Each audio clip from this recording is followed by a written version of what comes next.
Meu querido amigo, mestre, meu professor, meu companheiro de lives, como anda essa quarentena, esse período de afastamento social?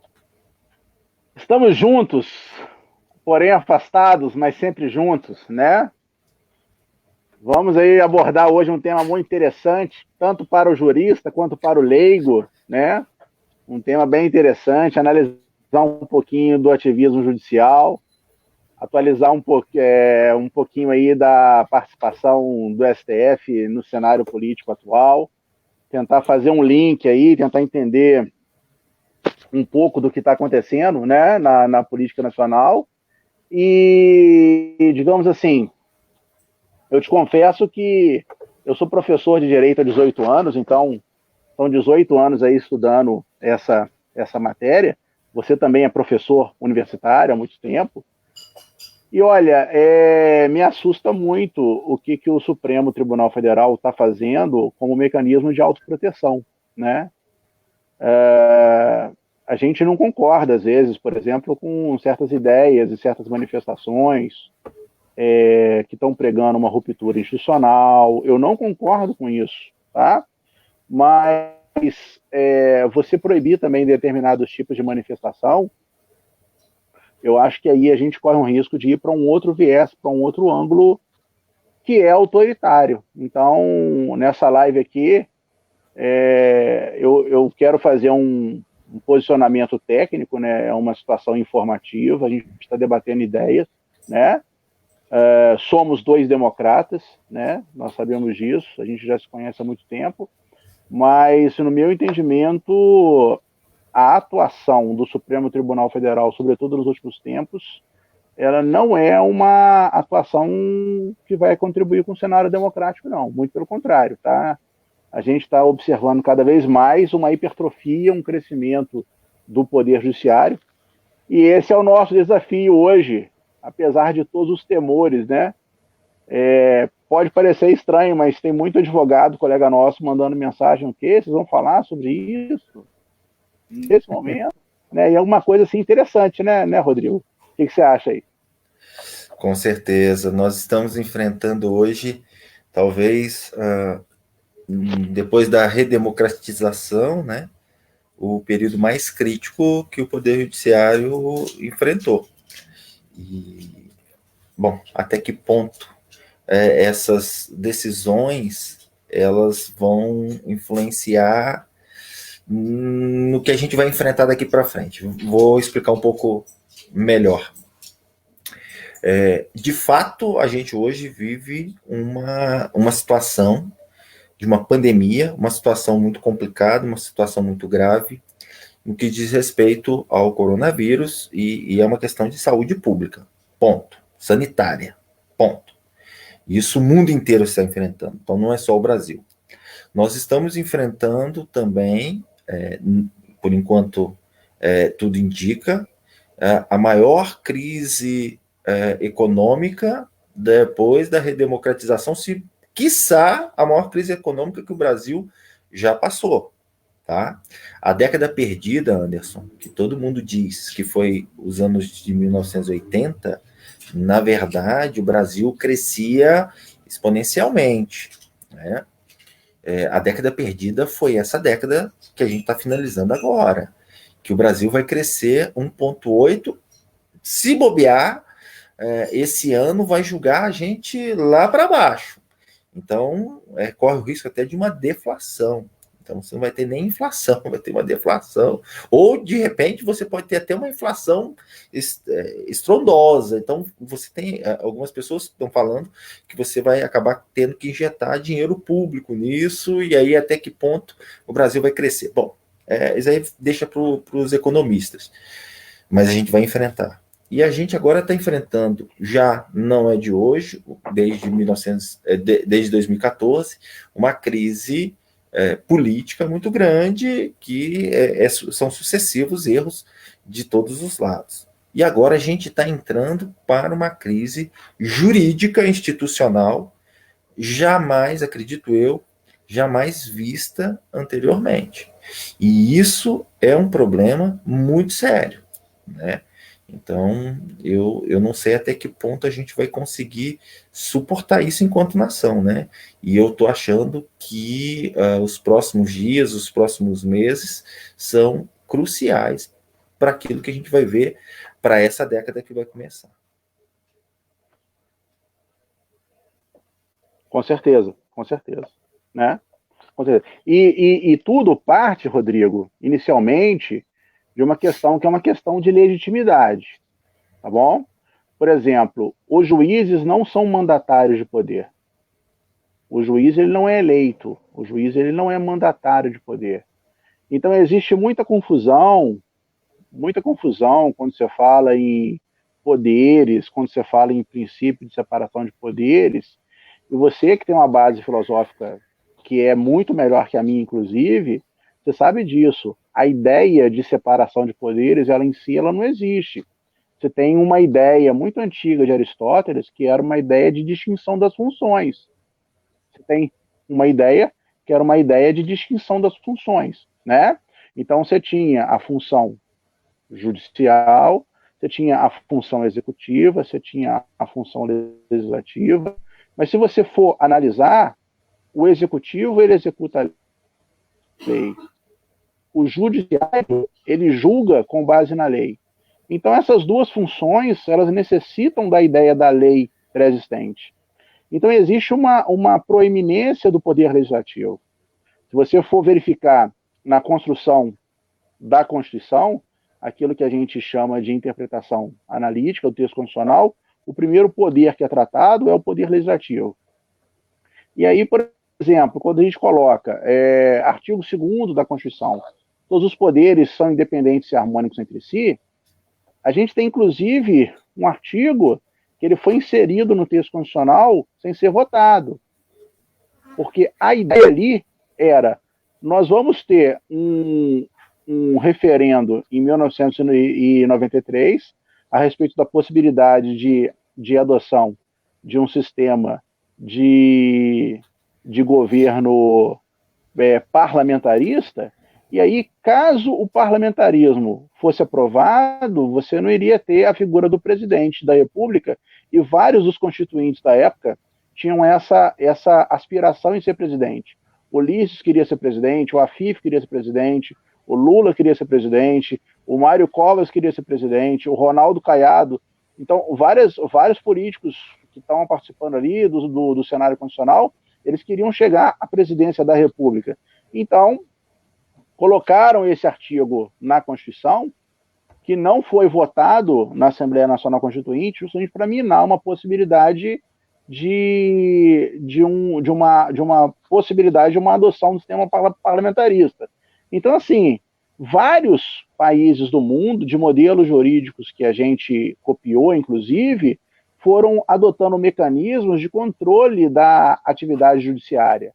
Então, quando você pensa, por exemplo, vamos pensar no nosso modelo que veio do direito português. Na verdade, o nosso modelo que veio do direito português, ele foi muito influenciado pelo direito francês, tá?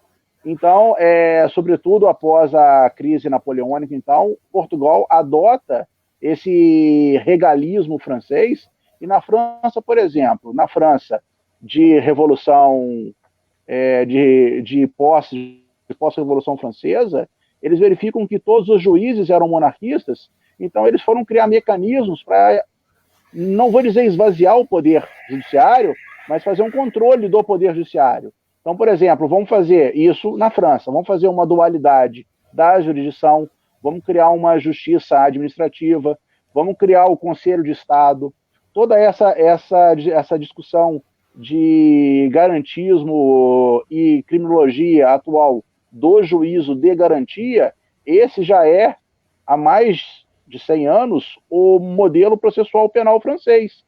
Há uma descrença de que um juiz que vai autorizar aquelas provas em sede de inquérito, que vai autorizar todos esses procedimentos, que esse juiz ele continue na própria persecução penal e ele ainda dê uma sentença. O que a gente está tentando implantar agora no Brasil já é um tipo de modelo de instrução processual penal francês de mais de 100 anos. Então a França, que foi um grande modelo que a gente copiou via Portugal, é um tipo de modelo jurídico que está atento ao controle da atividade jurisdicional. No caso dos Estados Unidos, por exemplo, tá? Eles tiveram uma ruptura com o modelo inglês, uma ruptura que digamos assim, que é um verdadeiro momento de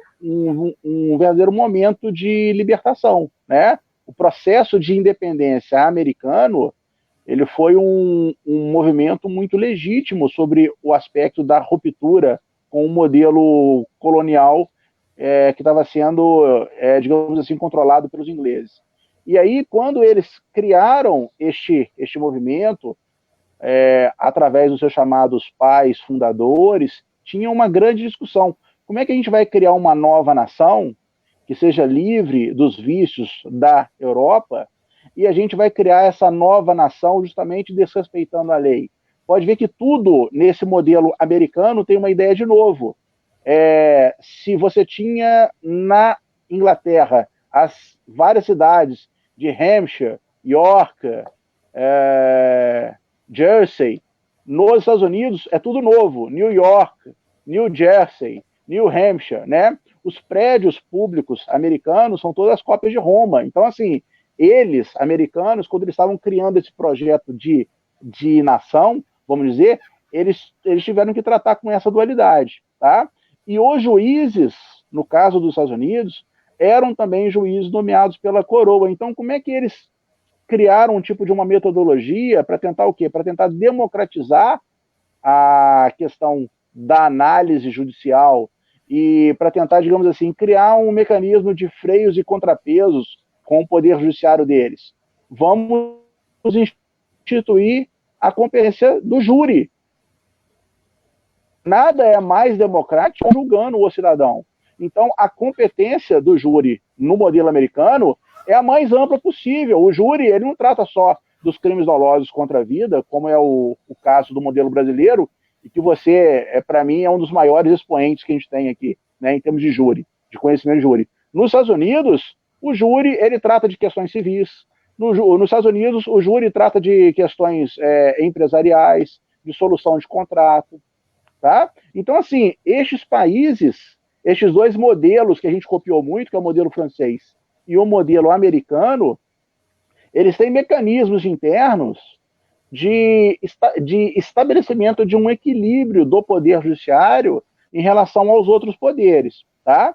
E isso está faltando no Brasil, e nessa live a gente vai oferecer somente fundamentos técnicos, a gente não está aqui para achacoalhar a vida de ninguém, a gente está aqui para fazer ponderações pessoais, não é nada disso. Eu, por exemplo, eu tive muito orgulho, 3 ministros, eu fui aluno de 3 ministros do Supremo, eu fui aluno do Fux, eu fui aluno do Barroso, e eu fui aluno de um ministro que saiu recentemente, que eram professores da UERJ, onde eu Joaquim fiz o meu... Barbosa. Isso, o Joaquim. Eu tive aula com os 3, e assim, não estou querendo puxar a sardinha, não. Se você me perguntar hoje quais são os 2 melhores ministros do STF, para mim, Barroso, Fux, seguidos de alguns outros bons ministros. Mas, independente disso, independente desses ótimos valores individuais, a gente percebe que a corte, enquanto colegiado, ela tá caminhando para uma posição que é uma posição, no meu entendimento, e nós vamos tratar disso nessa live hoje, que é uma posição autoritária, tá? E aí nós vamos tentar falar um pouco disso hoje, né? O nosso desafio, né? Sim, com certeza. Enquanto eu estou aqui me embebedando com o seu conhecimento jurídico, né? Para com Eu estou vendo aqui que algumas pessoas estão participando. O Wendel, lá do fórum, o Carlo. O Carlo é um excelente tribuno, um dos grandes tribunos que eu conheço. O escritório dele é meu sonho de consumo, só faz isso. Então, grande advogado, parceiro nosso. A Karina. Boa noite, Karina. Anderson, até dando continuidade a isso que você está falando com relação ao Poder Judiciário, e a gente está enfrentando um momento um tanto quanto delicado, né? A gente até brincou aqui com o título da live, chamando monarquia judiciária, mas de fato a gente está caminhando para um problema que será inevitável, que são os conflitos, e isso numa democracia é normal, isso é salutar, né? Os poderes, eles estão aí para justamente, aqui no Brasil, eles são independentes e harmônicos entre si, mas os poderes são poderes, então você acaba que tem um conflito com relação a isso, porque você vai ter que tentar demonstrar qual poder ele sobrepõe a outro. Esse é um grande problema, e é um problema da colonização que a gente teve, né?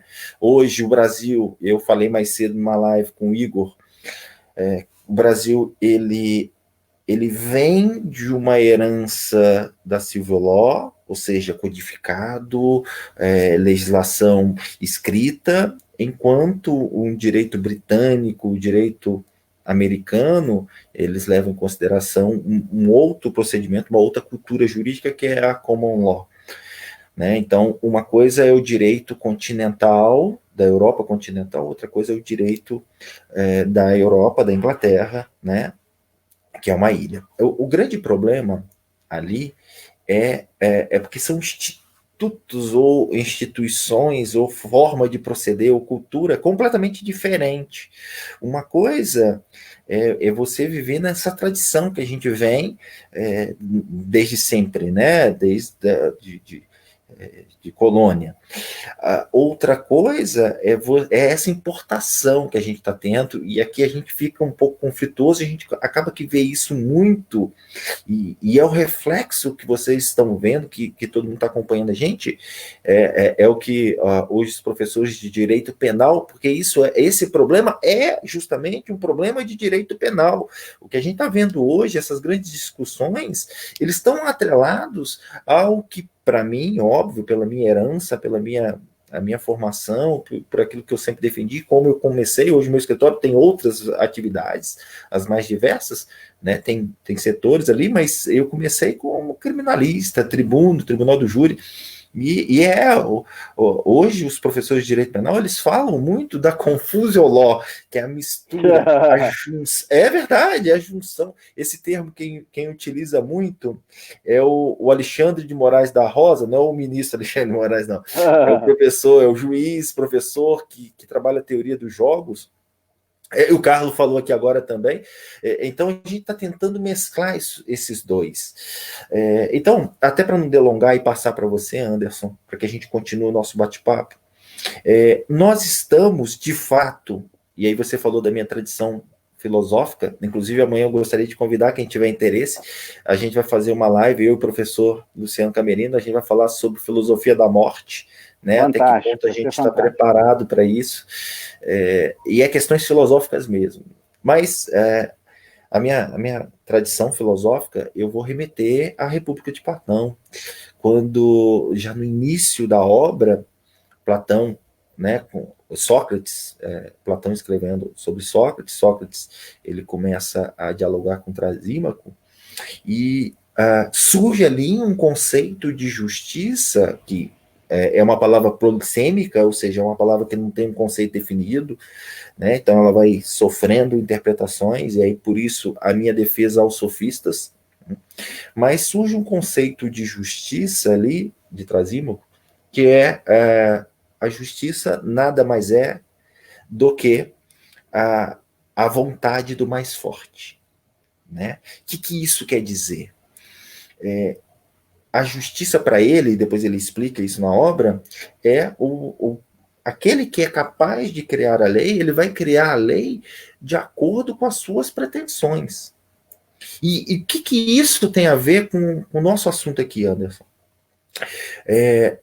A gente, e aí depois eu vou introduzir uma outra concepção também grega, mas a gente hoje está enfrentando justamente um conflito, uma antinomia, um conflito de normas, uma norma penal, um sistema que sempre foi uma ilusão, e aí eu te falo como criminalista, sempre foi uma falácia, sempre foi uma mentira no Brasil, e hoje está escancarado a força que os poderes, que justamente o poder judiciário ele tem sobre o cidadão.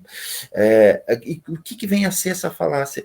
É que nós sempre defendemos no direito penal, e a gente ensina isso na faculdade de Direito, e hoje está muito difícil você explicar para o aluno, que é o regime, o sistema acusatório. O que é o sistema acusatório? Aquele que você tem um órgão acusador e uma defesa técnica atuando, um órgão acusador contra uma defesa técnica, com sua tese, seus argumentos, né, seus pontos controvertidos, os contra-argumentos, para se chegar a uma conclusão. Então, isso aí é um sistema dialético, isso é um sistema racional, isso é um sistema. Você tem uma tese, uma antítese e uma conclusão, uma síntese daquilo, para se chegar a uma conclusão salutar. O problema é que, infelizmente, você tem a lei que fala o sistema acusatório, que inclusive no início do ano ela muda, Anderson, como criminalista, e você como professor de Direito Administrativo e Direito Constitucional, a lei mudou, a lei de abuso de autoridade,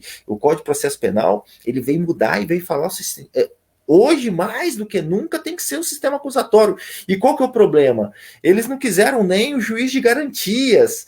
Olha, o juiz de garantias é um juiz democrático, é um juiz que vai te garantir ali não ser atacado por um Estado muito mais forte. E aí você tem, em contrapartida, o Código de Processo Penal, você tem um regimento interno de um tribunal, né, que vai regulamentar a possibilidade ou não de começar uma ação penal. E aí depois eu vou passar a bola para você para não me delongar, mas depois eu vou trazer algumas questões técnicas, até mesmo sobre a possibilidade ou não do STJ. Olha, você tem o procurador geral, ele, através a antiga procuradora, ela pediu o arquivamento do inquérito e o STF simplesmente desconsiderou, falou que ela não tinha capacidade para aquilo. Olha, você está no sistema acusatório, como que o juiz tem que ser imparcial? Antes da Constituição, existiam raríssimos procedimentos chamados de procedimentos judicialiformes, por exemplo, crimes contra a ordem falimentar, etc. e tal, que eram procedimentos raríssimos que o juiz ele poderia instaurar o processo de ofício, mas a Constituição ela definitivamente enterrou tudo isso, né? Tá certo. Olha o grande problema, a gente tem um código de 1941, código da década de 40, ele é aplicado até hoje, tanto o Código Penal quanto o Código de Processo Penal, ele é aplicado até hoje. Ambos os códigos, mas, sobretudo, o Código de Processo Penal é um sistema que, por mais que se defenda em razão da Constituição Federal um sistema acusatório, você ainda tem um sistema inquisitório. O que é o sistema inquisitório? Um sistema em que a mesma pessoa que julga é a que acusa, é a que produz provas e é a que julga. Olha, isso é um sistema... Executa, Isso é um sistema que já foi abolido em todos os grandes países do mundo, inclusive todos os pequenos, os mais fracos. E a gente, no Brasil, infelizmente, a gente não aceita o sistema acusatório. Você não aceita o advogado, você não aceita a defesa do outro, né? Enquanto para você tá bom e para mim estiver ruim, tá valendo. Mas quando se inverte, você não quer aceitar. Então a gente está enfrentando esse problema, né? Eu penso que se a gente quiser ponderar bem, entender bem a atuação do Supremo nesse momento, a gente tem que abordar três itens, tá? A gente tem que entender a teoria do controle de constitucionalidade, a gente tem que entender a questão do ativismo judicial e a gente tem que entender a atuação nesse momento do controle de políticas públicas e da discricionariedade administrativa. Esses três pontos, se a gente conseguir fechar esses três pontos, a gente consegue entender e vislumbrar por que a movimentação, a atuação do Supremo hoje, ele é uma atuação, digamos assim, que ele não está contribuindo com a ordem democrática.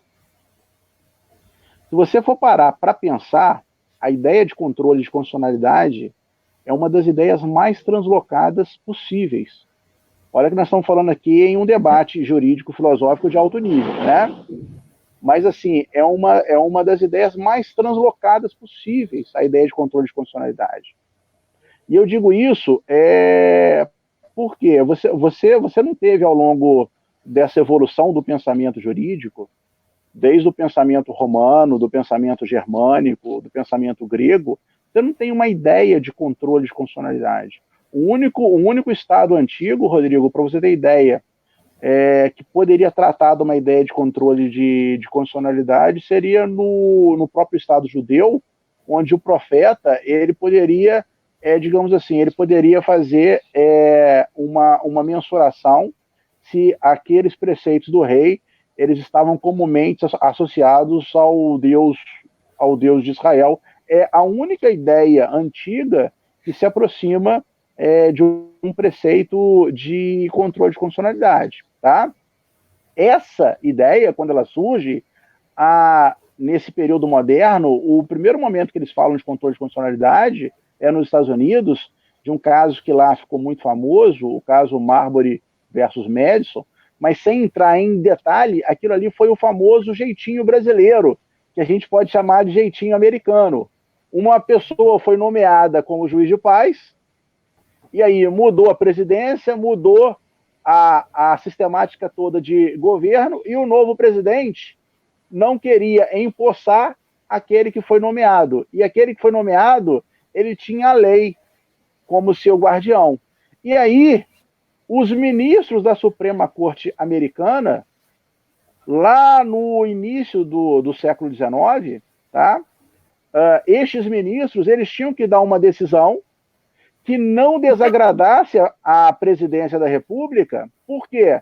Porque isso iria criar um precedente perigosíssimo de que o presidente da República, que o presidente americano, ele poderia simplesmente descumprir as decisões do Supremo, da Suprema Corte americana. Então, o Marbury versus Madison, quando você fala de 1832, 1833, nos Estados Unidos, ele só foi adotado nos Estados Unidos, e aí depois Rui Barbosa insere isso aqui na primeira Constituição Republicana Brasileira. Então, Estados Unidos e Brasil eram os dois únicos países do mundo que adotavam esse controle de constitucionalidade que a gente chama de controle difuso, em que um juiz de direito, ele pode simplesmente deixar de aplicar uma lei, no caso concreto, por entender que aquela lei ela não atende princípios maiores.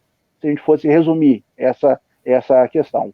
E aí, quando você falava disso, Rodrigo, na Europa, olha, um juiz pode deixar de aplicar a lei por entender que a lei afronta a Constituição.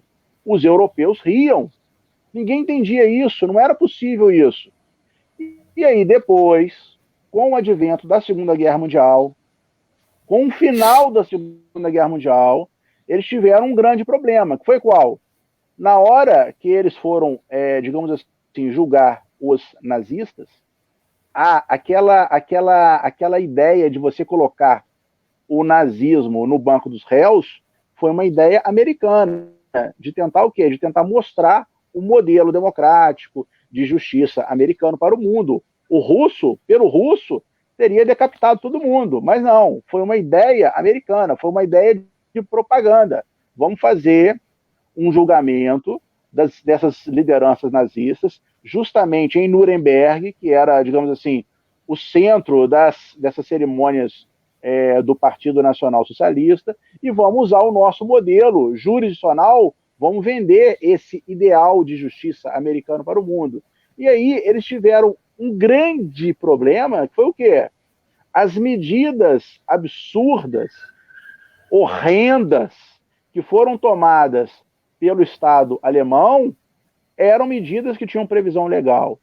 Então, o pós-Segunda Guerra Mundial, ele traz uma crise muito grande no positivismo jurídico, e foi justamente essa crise do positivismo jurídico que possibilitou o quê? Que possibilitou que os países da Europa passaram a adotar a ideia de que, olha, a gente não pode ter um outro Hitler, a gente não pode, digamos, dar poder delegar poder a um executivo, a um judiciário que vai criar leis, dentro de um modelo democrático, com apoio popular. E aí? O próprio Partido Nacional Socialista fez isso. As leis, toda a questão de perseguição das minorias, até mesmo a solução final, os campos de reeducação para o trabalho, os campos de concentração eram campos de reeducação para o trabalho. Em Auschwitz você vê, o trabalho liberta o homem. Então, todas essas ideias, Rodrigo, eram ideias que foram aprovadas por processo legislativo, com apoio popular, né? As chamadas aplicações de medidas de segurança. Você é um criminalista, você tem um conhecimento muito melhor que eu, né? Eu não estou prendendo você por um crime, porque se você não cometeu o crime, você não pode ser preso. Eu estou protegendo a você e ao Estado, porque você não cometeu o crime, mas você é uma pessoa perigosa. E aí, você não vai estar sujeito a uma sanção, a uma pena restritiva de liberdade com prazo determinado. Eu vou te aplicar uma medida de segurança que é validada por um tempo indeterminado até o momento que você se cure. Então, tudo isso foi uma criação do Estado nazista. E aí, após a Segunda Guerra Mundial, é que os países da Europa continental passaram a aceitar a ideia de controle de constitucionalidade justamente para quê? Justamente para tentar evitar que esse positivismo ele provocasse no futuro uma nova crise, um novo Hitler. Então vamos adotar um preceito de um modelo metaconstitucional em que acima desse direito positivo existem direitos inatos, ideias inatas, e aí vamos aceitar a ideia de controle de constitucionalidade. Em termos de Brasil... Oi, fala. Pode falar. Deixa eu fazer uma complementação, porque eu acho que seria até salutar para poder encorpar isso que você está falando. De fato, as duas guerras mundiais, e quem estuda história sabe disso, você é um constitucionalista nato, você melhor do que eu pode afirmar isso, mas de fato, as duas grandes guerras mundiais, elas são frutos, né? São fruto, pelo menos, de uma herança iluminista. Ponto.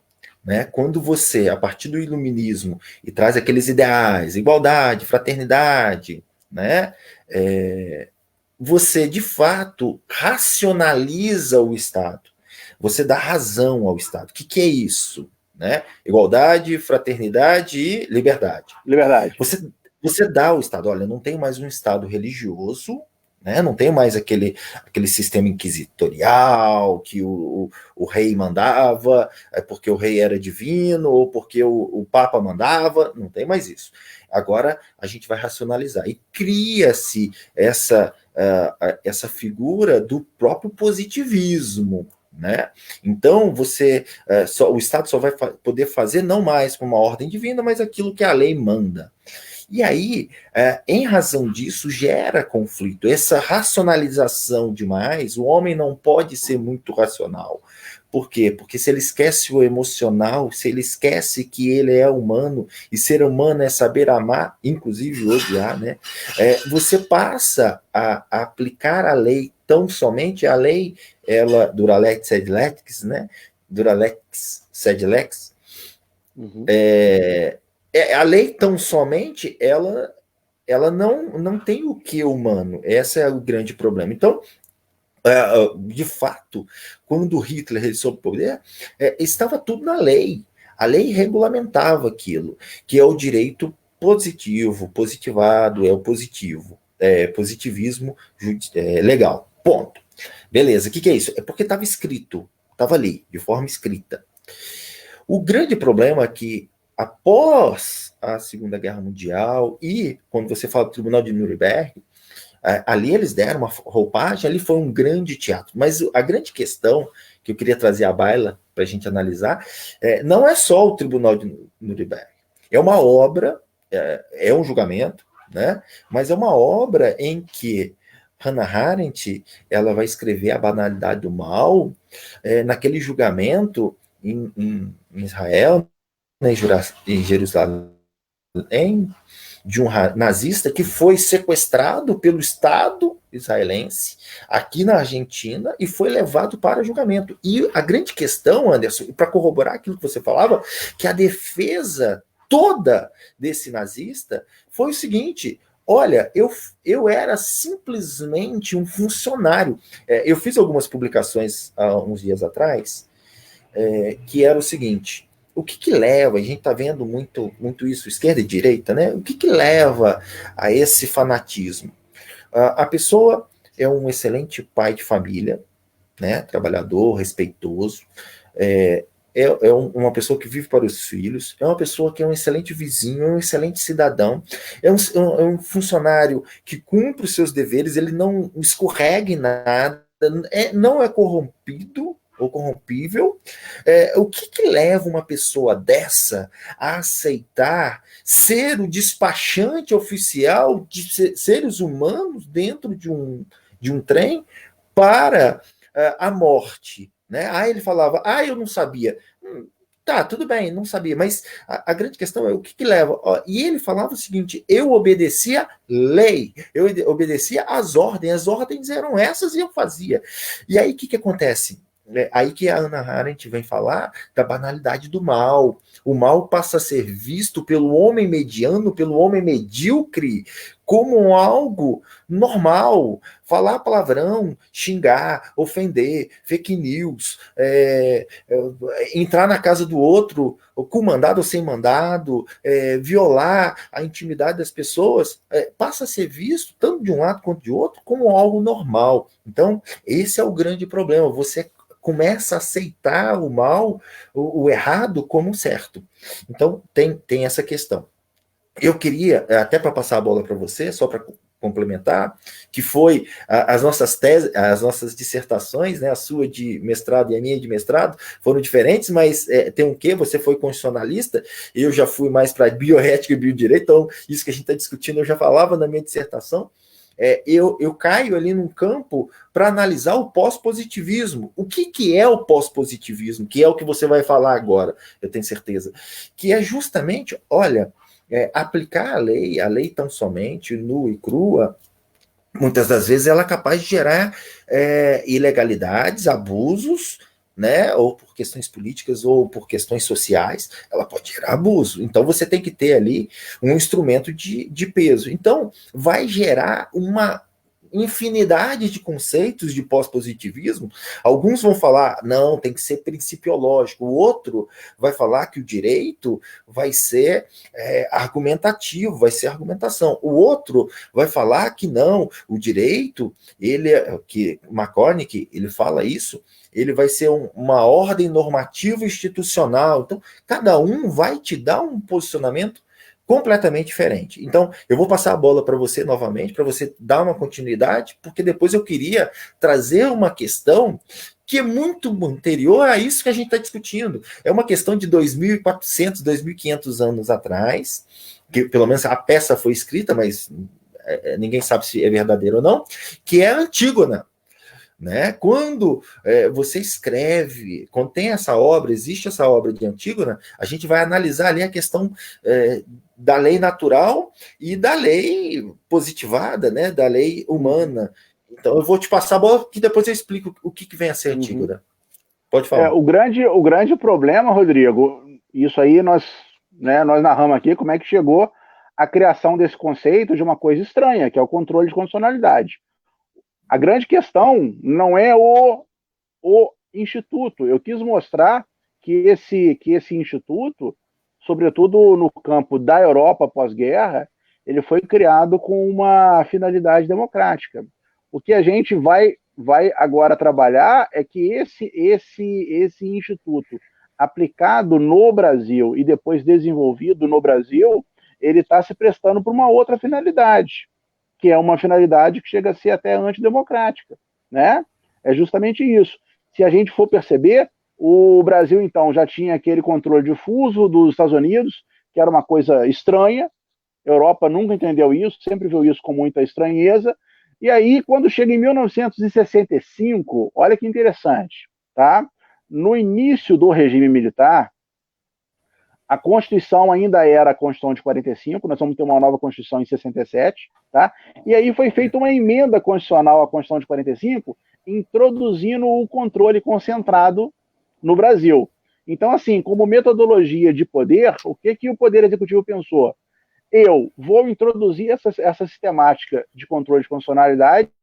Se eu não conseguir ter o controle do Congresso Nacional, eu consigo facilmente o quê? Ter o controle do Supremo Tribunal Federal e eu consigo fazer o controle concentrado de constitucionalidade. Só para você ter ideia, nessa introdução do controle concentrado feito pelo presidente, os únicos legitimados eram o presidente e o vice-presidente. Isso em 1965, tá bom? Então, mais à frente, em 69, você tem o ato institucional número 5, que possibilitou, inclusive, que o Executivo aposentasse ministros. Vários ministros do STF foram aposentados. Três foram. Ou seja, eles perceberam que o controle concentrado de constitucionalidade não tinha, digamos assim, não tinha conseguido aquela eficácia de controlar, eventualmente, a produção de medidas legais via Poder Judiciário.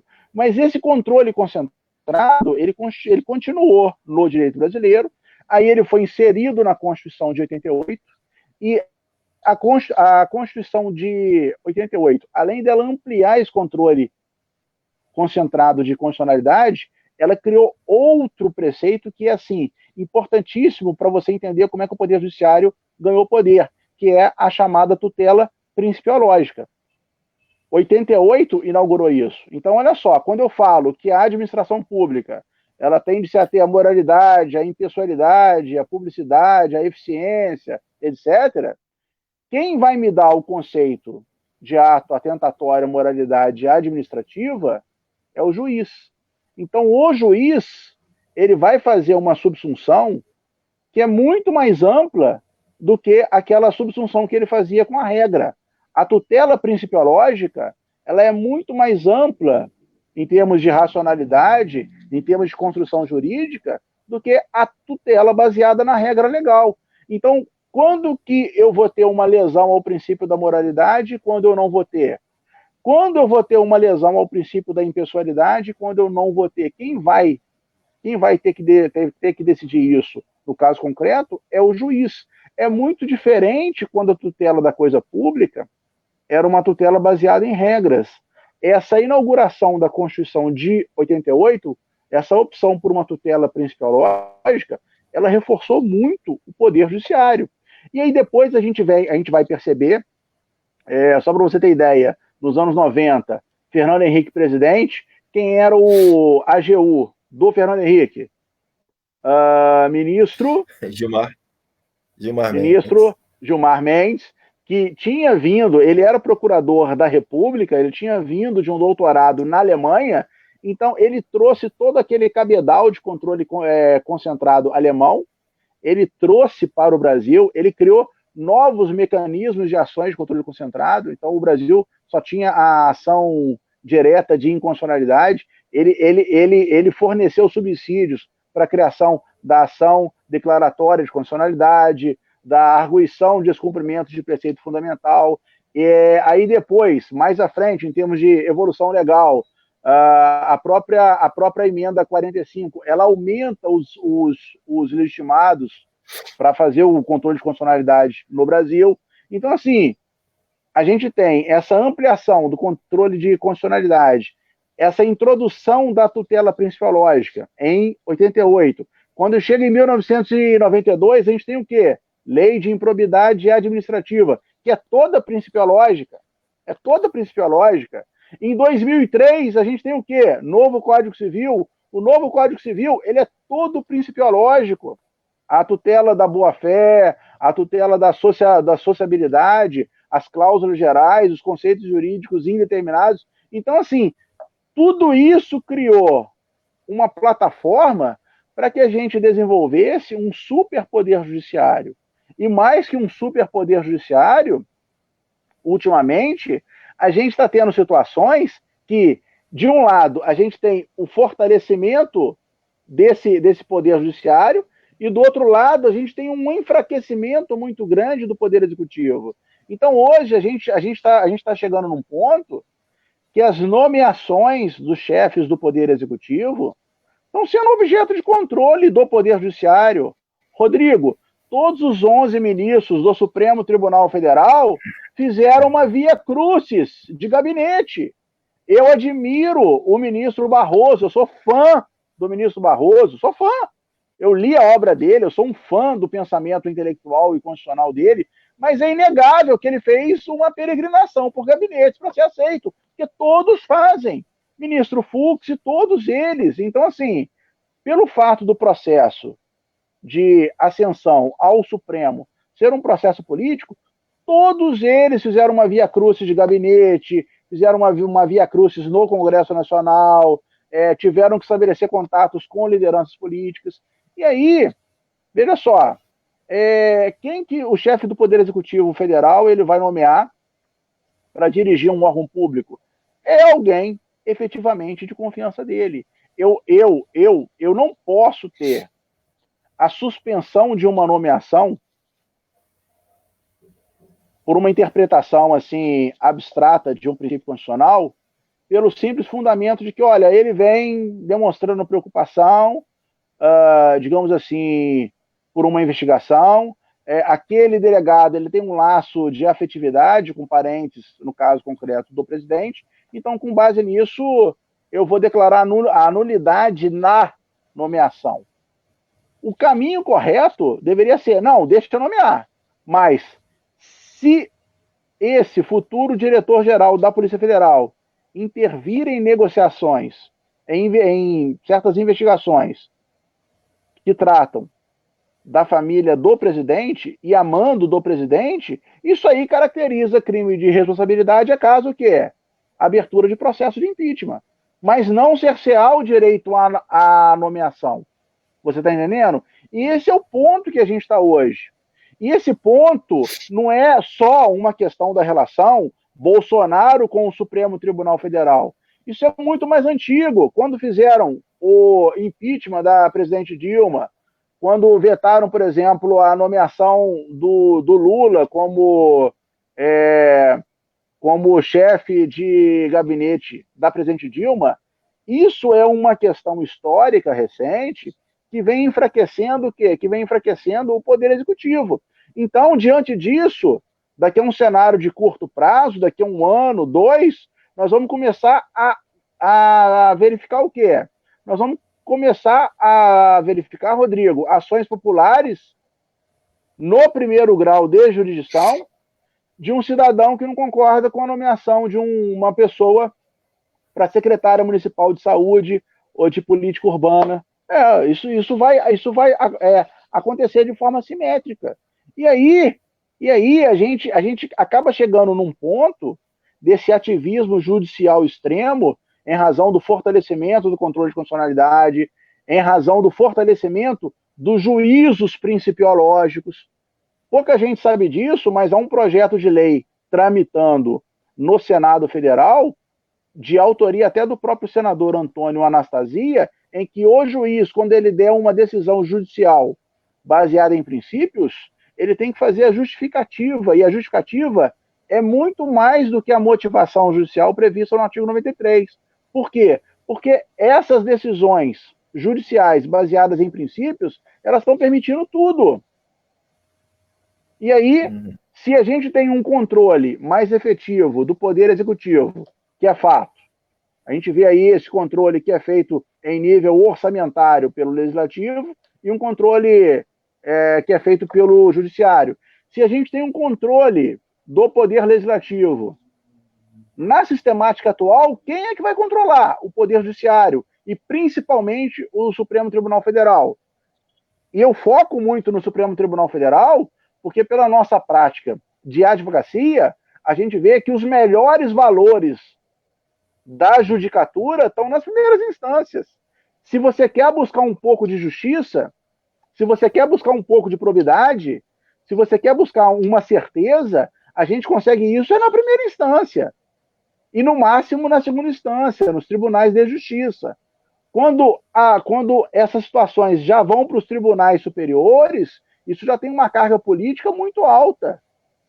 O contato que o juiz tem com a parte é agora. Então, eu confio muito mais nas decisões das primeiras instâncias, eu não sei se você comunga desse pensamento, do que as decisões de tribunais superiores, STJ, STF. A coisa, quando vai para lá, ela se perde. Eu já tive recursos especiais, recurso extraordinário, eu já tive recurso no STJ e no STF, que demorou 2, 3 anos para ser julgado, e aí, na mídia, a gente ouve de um recurso de um político, em uma semana, 2, estava sendo analisado. Então, a gente sabe que a coisa, infelizmente acontece isso. E que modelo de justiça, de equidade é essa? Isso não é o que acontece de fato. Então, assim, houve um mix de fatores, e o que isso está acontecendo? Discricionariedade administrativa dos chefes do Poder Executivo. Existia toda uma teoria clássica, que era uma teoria ótima, a teoria dos motivos determinantes, a teoria do desvio de finalidade. Isso era aplicado, Rodrigo, de uma forma cirúrgica. Isso quando foi desenvolvido pela justiça francesa, isso sempre foi aplicado de uma forma cirúrgica. Porque, olha, vamos atuar cada um no seu quadrado. E hoje, por exemplo, eles estão discutindo a apreensão de celular do presidente da República. Aquela situação, por exemplo, divulgação de uma reunião ministerial. Aquilo lá foi um absurdo, foi um assinte. Foi um assinte. Aquilo lá foi um assinte. Em tese, aquilo lá foi o quê? Vamos investigar a existência ou não de um procedimento que poderia caracterizar um crime de responsabilidade e que poderia levar a um impeachment. Ok.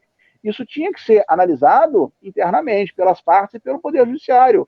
Qual a finalidade de divulgar aquilo? Não há finalidade. A gente tem que entender que nenhum país do mundo,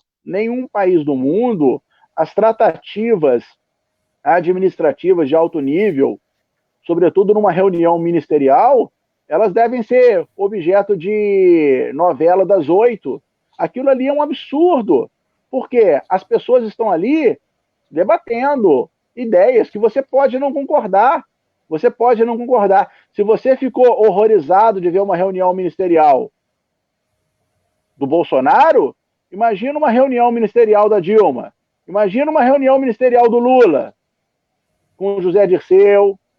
Imagina como é que não era. Então, assim, certas coisas desse ambiente intramuros tem que ficar no ambiente intramuros. Não existe país nenhum do mundo que mostre uma reunião ministerial. Aquilo ali foi um assinte. Aquilo ali foi um erro do Poder Judiciário. E aí, por exemplo, a questão ali era divulgar se o presidente tinha ou não interesse em intervir na Polícia Federal, na Superintendência do Rio de Janeiro. E agora eles estão falando, mas também o ministro da Educação se manifestou que tinha que começar prendendo todo mundo, inclusive alguns no Supremo Tribunal Federal. Aí o ministro do Meio Ambiente falou que tinha que aproveitar esse momento para aprovar, para mudar o marco do regramento jurídico, o marco normativo. Aí o outro ministro se manifestou desse jeito. Nós não podemos escancarar o debate interno de um poder em novela das 8. Senão, eu acho que, assim como foi mostrada aquela reunião ministerial, a conversa de gabinete dos ministros do Supremo, antes de uma sessão pública, também tinha que ser aberta. Tinha a novela das 8, novidades do Poder Executivo, a novela das 9, novidades do Poder Judiciário, aí às 10, novidades do Congresso Nacional. Não pode ser assim. Não pode ser assim. É claro que o posicionamento político do presidente atual, ele fragiliza. Ele não é um estadista. Ele perdeu a oportunidade de ser um grande estadista. O seu discurso é muito simplório, é muito bilateral, é muito resumido, é muito pouco o discurso do atual presidente.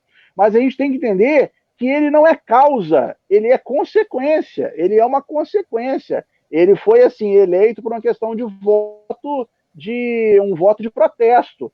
Por que nós temos Bolsonaro? A gente não pode esquecer. A gente tem Bolsonaro porque a gente teve um grande esquema de corrupção e aparelhamento da coisa pública, tá? Mas só para que a gente não se perca, o grande problema atualmente é que o judiciário das instâncias superiores, sobretudo o Supremo Tribunal Federal, ele tá chegando num ponto, e essa live tem o nome de Supremo Sem Limites, ele está chegando num ponto sem limite. Ele está chegando num ponto sem limite.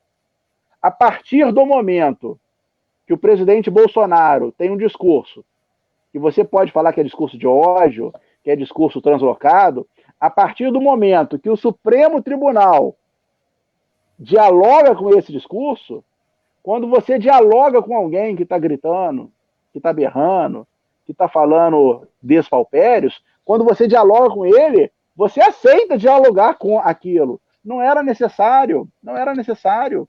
Então a gente está vendo todo dia na mídia ministros do Supremo tendo que fazer discurso abordando essa questão. Então aquilo ali é um assinte, aquilo ali é um assinte. Qual é que vai ser o próximo passo, né?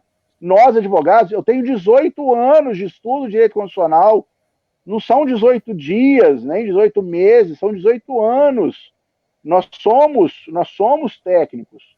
As pessoas estão com medo de falar opiniões técnicas sobre o Supremo Tribunal Federal. Então, assim, de uma forma técnica, é claro que a gente está tentando fazer essa live em termos de um discurso muito mais popular, porque nós não estamos falando para advogados, a gente está falando para as pessoas da sociedade. Mas, assim, mesmo de uma forma popular, eu posso te garantir que a atuação que o Supremo Tribunal está tendo agora não é uma atuação de respeito ao poder executivo. Está havendo excesso. E o problema maior é que existe um mecanismo de controle do executivo, existe um mecanismo de controle do legislativo, mas a gente não tem um mecanismo de controle do judiciário. Quem controla o Supremo Tribunal Federal? Deus?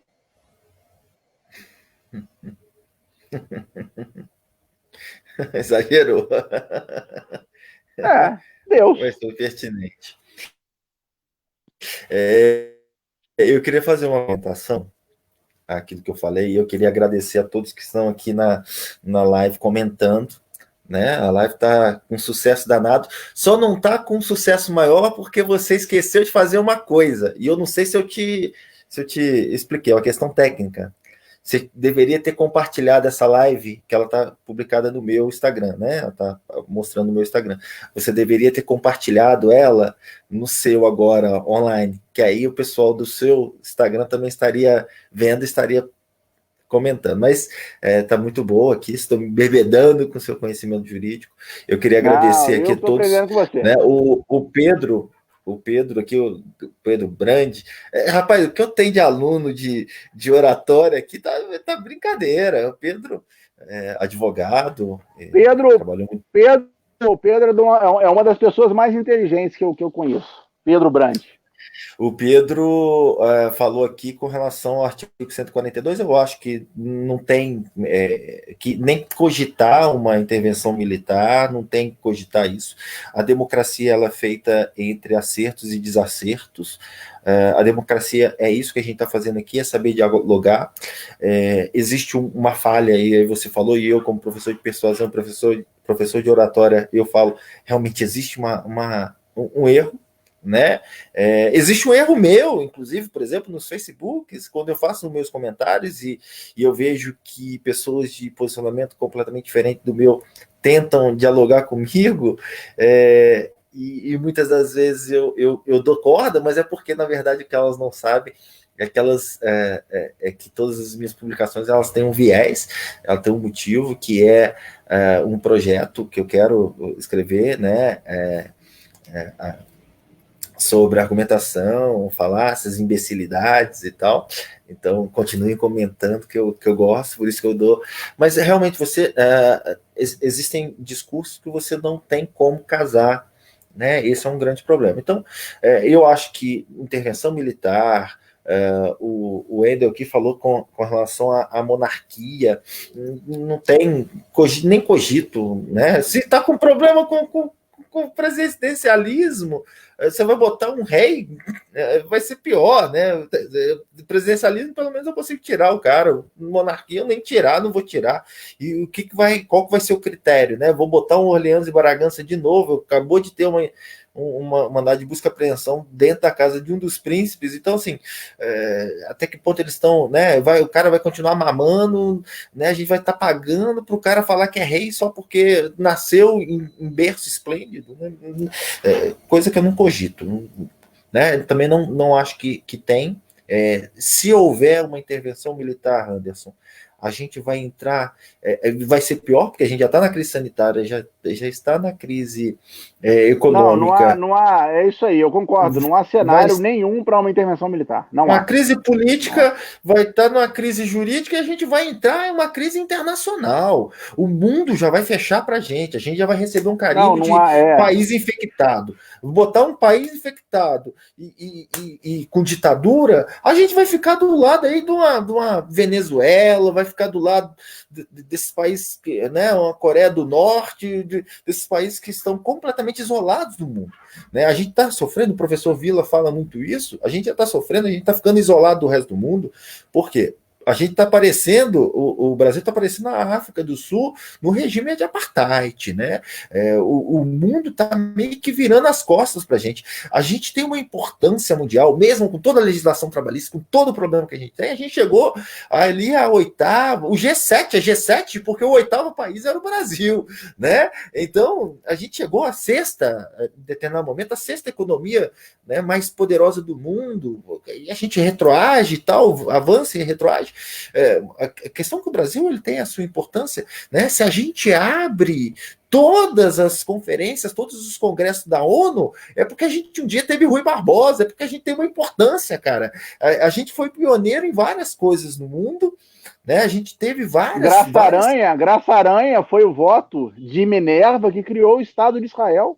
Aí, então, inclusive, né, a gente teve ministro do Supremo Tribunal Federal que já fez parte, né, dessas cortes internacionais. A grande questão e o grande problema aqui, eu acho que não é só esse, eu acho que a gente tem que dialogar e a gente tem que saber respeitar o posicionamento diferente. Eu sou extremamente crítico, eu acho que tudo tinha que ser tribunal do júri, né, eu acho que a gente tendo um tribunal do júri, talvez nem tanto, né? Porque lá o problema do júri lá, por que eles fazem muito acordo? Porque eles não confiam muito nos jurados. Mas... Não. Mais que isso, Rodrigo, olha só. Nos Estados Unidos é assegurado por uma questão histórica o use of petition, o direito de petição. Tá? Se a gente for verificar na nossa Constituição, é garantido a todos o direito de petição aos poderes públicos. Então, existe uma grande diferença entre o direito de petição e o direito de ação. O problema é que o Brasil, ele adotou uma teoria processual no Código Buzaide de 73, que foi copiado no Código atual, reformado, que é uma teoria italiana, Carnelucci, que foi assim, que é uma teoria fascista. E aí depois essa teoria, ela veio para onde? No pós-guerra, ela foi para a Argentina e eles até ministraram cursos na USP, na Escola de Direito Processual da USP, e aí nós brasileiros adotamos essa teoria de que todos têm o direito de ação, e essa teoria dos anos 50 e 60, ela se somou com a teoria do acesso à justiça, nos anos 80 e 90, desse projeto Florença, né? De que, olha, todos têm direito de ação, vamos escancarar a porta do judiciário, vamos chamar todo mundo para o processo judiciário, e aí a gente tem a nossa justiça, hoje em dia, que não é culpa do serventuário, não é culpa do juiz, mas é uma justiça que demora 3, 4 anos para te dar um provimento jurisdicional, porque ela está completamente atolada, ela não consegue trabalhar com tudo isso. Né? O Supremo Tribunal Federal é, dentre os tribunais superiores do mundo, o que mais atua é no Brasil. né? Então a gente tem realmente esse problema da judicialização, até mesmo porque a gente, até numa contextualização histórica, a gente sempre teve muito problema de corrupção. Então a gente sempre teve no juiz, que é um poder técnico, aquele poder imparcial. Né? Aí a gente volta para aquela questão anterior, né? Como que o juiz vai acusar e defender ao mesmo tempo. Mas eu queria, Anderson, até para a gente não delongar mais, porque já tem 1 hora de live, eu queria finalizar explicando um conceito que eu trouxe, né? Uma obra que ela remonta à Grécia Antiga, ela faz parte de uma trilogia. Você que eu tenho certeza gosta muito, né, do Senhor dos Anéis, gosta muito de Harry Potter da vida, só que Harry Potter tem um monte de filme, não é só uma trilogia, né?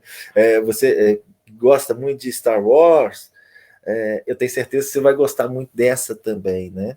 Existe uma trilogia que eles chamam de trilogia tebana, que diz respeito a 3 obras de Sófocles, que ele escreve são peças, tá? É poeta, são peças de teatro. Então você tem Édipo Rei, Édipo em Colono, e você tem Antígona. Eu não sei, quando a gente começa a faculdade de direito e tal, normalmente eles citam isso, mas é uma história que é extremamente atual e é o que a gente está vivendo hoje em dia, né? É isso que eu acho que a gente tem que olhar para o passado e trazer para o presente. Édipo Rei, eu não preciso nem falar, né? Édipo ele era filho de um rei, né? E esse rei consultou um oráculo, o oráculo falou que ele seria morto pelo filho, e aí ele convence a esposa a matarem o filho, né? E a darem cabo do filho. E aí o grande problema, a Jocasta, eles vão e de fato, né, dão um final, só que o menino, ele na verdade não morreu, ele é criado num reino vizinho, e quando eles recebe essa informação e tal, que o filho mataria, né, os oráculos falavam, o filho mataria o rei, e aí o filho sai e vai nessa viagem, ele encontra com uma pessoa, ele mata essa pessoa. Então ele foge da onde ele foi criado, achando que ele mataria o pai, e aí ele mata um indivíduo, vai para Tebas, e lá ele tem um relacionamento com a rainha, e casa com a rainha, e aí começam a pesquisar quem matou o rei, e eles vão procurar e ele descobre que ele que matou o rei, né? E aí que vem um complexo de Édipo e tudo. Só que a grande questão ele teve filhos com essa rainha, né, com a Jocasta, e Édipo, depois ele cega e tal. A filha que nunca abandonou foi Antígona. Só que nesse período que Édipo, né, já tinha sido inclusive banido e tal, o reino ele passa a ter um problema entre os príncipes herdeiros, né? Édipo, ele deixou 4 filhos com a Jocasta, então ele tinha Jocasta, ele tinha a Antígona, ele tinha a Ismênia e tinha mais 2 filhos, tá? Eu não lembro o nome deles todos, não. Depois eu te passo. Qual que é a grande questão? Esses filhos, eles entram em conflito. Um defendendo a Tebas, e o outro que tinha casado com a filha de um rei de um outro cidade-estado, né? Eles entram nesse conflito e, em determinado momento, um mata o outro. Tá? Os 2 filhos de Édipo, eles morrem. E aí, o trono, como não tinha filho homem, o trono passou para o tio deles, que não era irmão de Édipo. Édipo não tinha irmão. O tio dos 2 era irmão da Jocasta, que também se matou. Então a história é bem triste. Mas a grande questão o Creonte, que era esse tio, que não era de sangue herdeiro, ele proíbe que um dos filhos, né, o filho rebelde que era, né, que tentou tomar Tebas, que ele fosse enterrado. E ele autorizou que o outro filho fosse enterrado com todas as circunstâncias, toda a pompa que exigia para a época. Né? Claro que você não tem um cristianismo ali, você tinha toda aquela mitologia e tal, tinha que ser enterrado com moeda e tal. Bom, qual que é o grande questão? O Papa até hoje ele é enterrado assim, você sabe, né? Com a moeda, para né? Pagar o barqueiro. Para pagar o barqueiro, Pagar o barqueiro. Aí qual que é a grande questão? Qual que é a grande questão? Antígona, ela era a princesa e ela tinha um relacionamento com o filho do Creonte, do tio, né? Eles se apaixonaram e tal. Só que na calada da noite tinha a proibição de enterrar o irmão, e o irmão seria comido pelos abutres. Então a lei, a norma falava, olha, esse não vai ser enterrado. E ela não admitiu aquilo. E ela foi lá e enterrou o irmão. E o contexto todo é nesse sentido. E aí, quando o tio, né, ele vai perguntar a ela se foi ela quem enterrou, ela diz que sim, foi ela que enterrou. Porque ela não poderia admitir que uma lei dos homens se sobreposse a uma lei natural, que é uma lei. Então, essa é a grande questão. Essa é o grande conflito aqui que a gente está vendo. Tá? Depois você procura saber um pouco mais, é muito legal essa peça, é muito famosa. O grande problema é, hoje, o Poder Judiciário, ele pode esperar que a engrenagem normal do Estado funcione, e muitas das vezes não vai funcionar, ou o Poder Judiciário ele pode, de fato, rogando a esse direito, entre aspas, né, natural, agir, né, de uma forma mais no ativismo judicial, ou seja, as instituições de fato estão sendo atacadas. Isso a gente reconhece porque existem palavras, inclusive estão cogitando, o filho do presidente está cogitando, né? O próprio presidente já falou, se alguma coisa acontecer, ele vai descumprir, não vai aceitar a ordem e tal. A grande questão é, fecha o Congresso, não fecha o Congresso, fecha o Supremo, tira os ministros.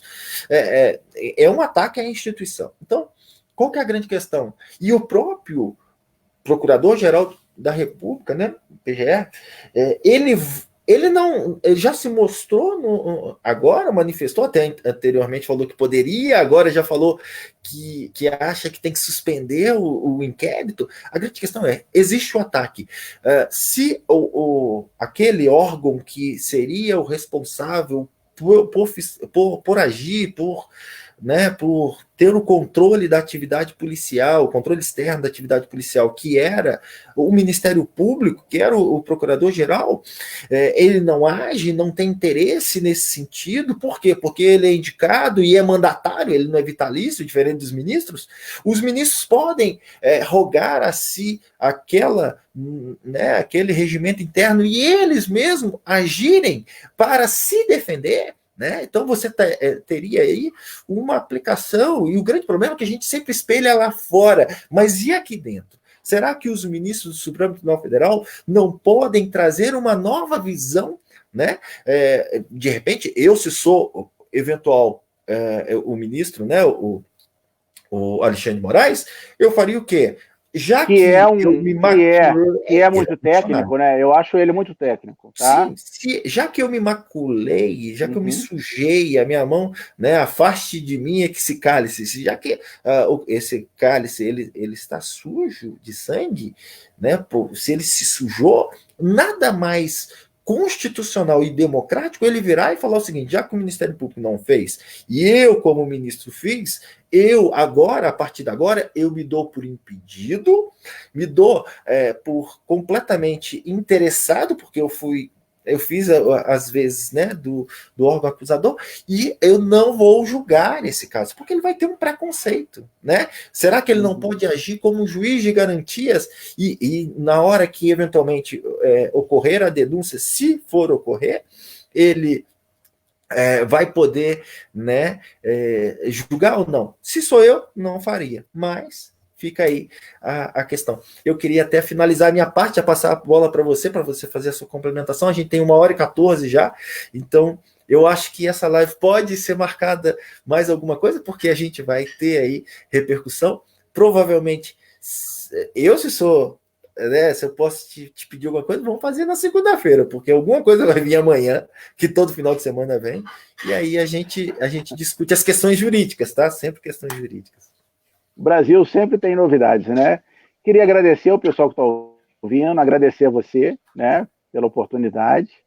E eu sempre brinco com os meus alunos, eu falo o seguinte, Rodrigo, a gente tem que ter conhecimento para saber que tomate é fruta, e a gente tem que ter sabedoria para saber que não se põe tomate na salada de fruta, né?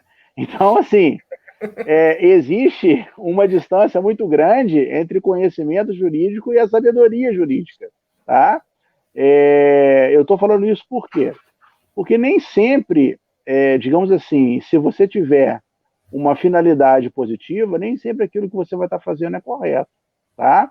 Eu acho que muito desse esvaziamento do poder do executivo que a gente tem, o grande culpado, deve ser muito a culpa disso, é o próprio presidente, como ele se coloca, o seu discurso, como é feito, a necessidade que ele tem de fazer uma pregação diária para um público seletivo dele, ele parece que ele já fala somente para um público determinado, né? Eu acho que, assim, perguntaram uma vez para um grande maestro como é que ele fazia para reger uma orquestra com 60, 80 músicos. Ele falou o seguinte, olha, 1/3 dos músicos não gosta de mim, então não adianta, eles vão tocar do jeito que eles quiserem. O outro 1/3 gosta muito de mim, mas existe uma terceira parte que está em cima do muro, que eu tenho que dialogar, eu tenho que incentivar, entendeu? Então, assim, qualquer pessoa que tiver na presidência da República tem que ser um líder, e a gente perde muito quando você tem um chefe do executivo que não é um líder.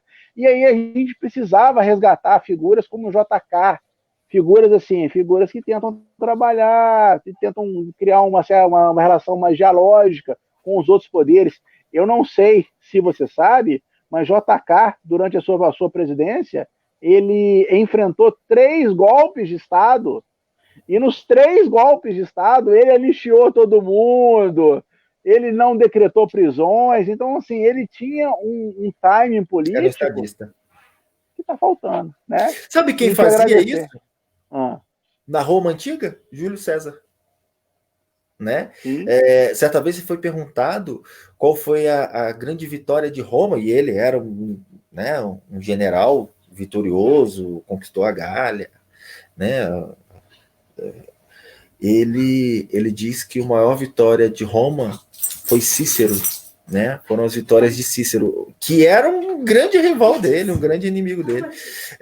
Eu queria só aqui agradecer de novo você, né? Eu acho que a gente caminhou para 1h17, a gente ficaria 2, 3 horas nessa live, né? Mas eu acho que a esposa já tá certo, aqui também, entendeu? Há uma pressão. Você acabou de ver ela passando no espelho aqui. Há uma pressão, tá certo. Então eu queria te agradecer. Queria mandar um abraço para todo mundo que acompanhou a gente. Então eu convido para amanhã. Passou ela e meu cachorro. Queria convidar quem tiver interesse, vai ser uma live sobre filosofia da morte, né? E o ser humano, né? A vida autêntica. Vai ser amanhã à tarde, 6 horas da tarde. Tá? A vida autêntica é uma vida que caminha para a morte. Vai ser no Facebook?